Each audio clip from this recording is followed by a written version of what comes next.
In September 1965, a massive force of American-made armor crossed into the Punjab. For the Indian defenders, it was an encounter defined by extreme disparity. A modern armored division moving against a force that lacked the tools to stop it. This was the M48 Patton. It was widely considered invincible at the time, weighing 46 tons and carrying a 90mm main gun. Its frontal armor was designed to be thick enough to shrug off standard anti-tank fire. The Indian Army quickly discovered that their older Sherman tanks were effectively useless in a head-on engagement. Their shells were literally bouncing off the Patton's heavy frontal plating. By September 8th, Pakistani forces had captured Kemkaran. From this position, they had a clear run up a single road through Asal-Uttar and Chima. If they reached Amritsar, they could effectively cut the entire Punjab region off from the rest of the country. With a traditional defensive line impossible to maintain against this blitzkrieg, the Indian command had to abandon conventional head-to-head warfare in favor of an unorthodox gamble. Major General Gurbakh Singh organized his defense into a U-shaped formation, the horseshoe trap, with Asal-Uttar at its center. The goal was to draw the Pakistani armor into a pocket where they could be engaged from three sides. Overnight, Indian engineers initiated an intentional breach of nearby canal embankments. Millions of gallons of water flooded the 8-foot-tall sugarcane fields, transforming the dry soil into a massive artificial marsh. The trap relied on simple physics.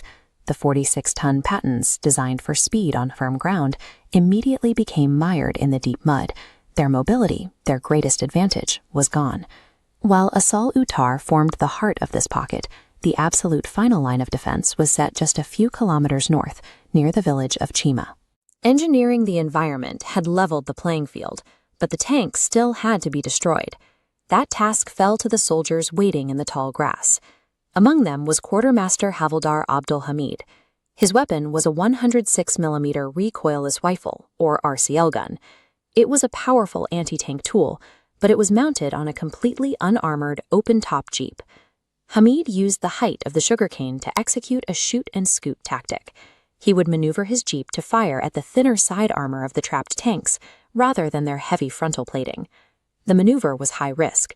The RCL gun produces a massive backblast of fire and smoke upon firing, creating a visual signature that reveals the jeep's exact location to the enemy.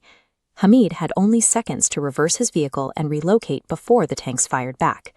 Maintaining that level of composure while staring down a tank's main gun requires a specific kind of mental hardening, one Hamid had earned years before.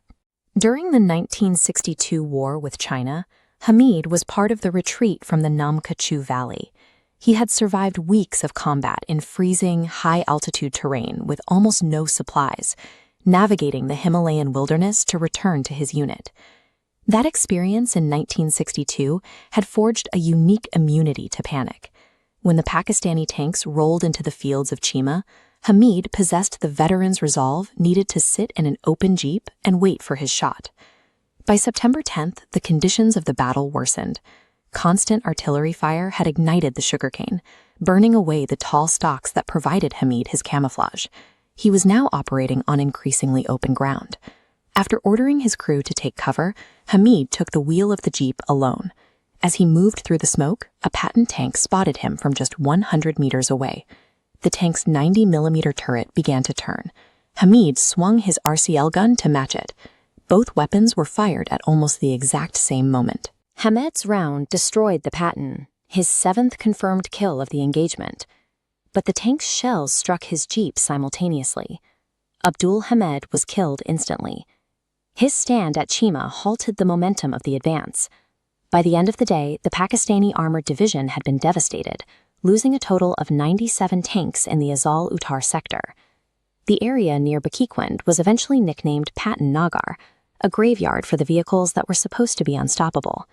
For his actions, Hamid was posthumously awarded the Param Veer Chakra, India's highest honor. Here, President Radhakrishnan presents it to his widow, Rasulan Bibi. The Battle of Asal-Uttar remains a study in asymmetry. It demonstrates that even the most advanced armored technology can be defeated when forced to fight against a tactical environment, and a soldier with the iron resolve to defend it.